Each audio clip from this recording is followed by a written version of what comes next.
ఈ వాక్యాన్ని కంఠపాఠం చేయండి.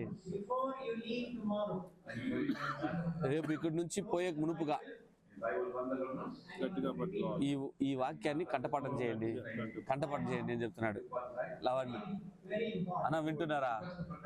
ఇక్కడి నుంచి పోయే మునుపుగా ఈ ప్రకటన 3:11 కంఠపాఠం చేసుకోండి. బిహోల్డ్ ఐ కమ్, అందరూ చదువు. Behold, I come quickly. Hold fast what you have. No man take your place. So many messages. Behold, I come quickly. Hold fast. So ఈ వారం అంతా ఎన్నో వాక్యాలు విన్నాం. Now kindly turn to 1 Thessalonians మొదటి తెస్సలోనికి chapter 5. 5వ అధ్యాయము. Very good, That Paul the apostle wonderful. wrote to the infant church at Thessalonica. ఈ తెస్సలోనిక సంఘము వాళ్ళు ఇప్పుడే పిల్లల వరే ఉన్నారు, చిన్న పిల్లల వరే, పశు పిల్లల వరే ఉన్నారు. వాళ్ళ కొరకు రాస్తున్నాడు. New believers.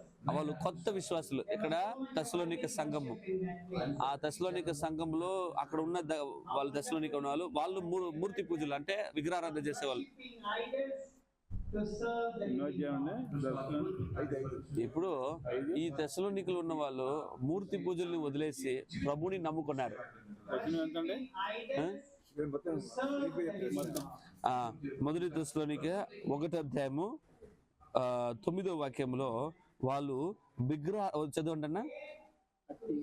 కాబట్టి మాసిదోనియలోని అకయలోని విశ్వాసులందరికీ మాదిరైతురి.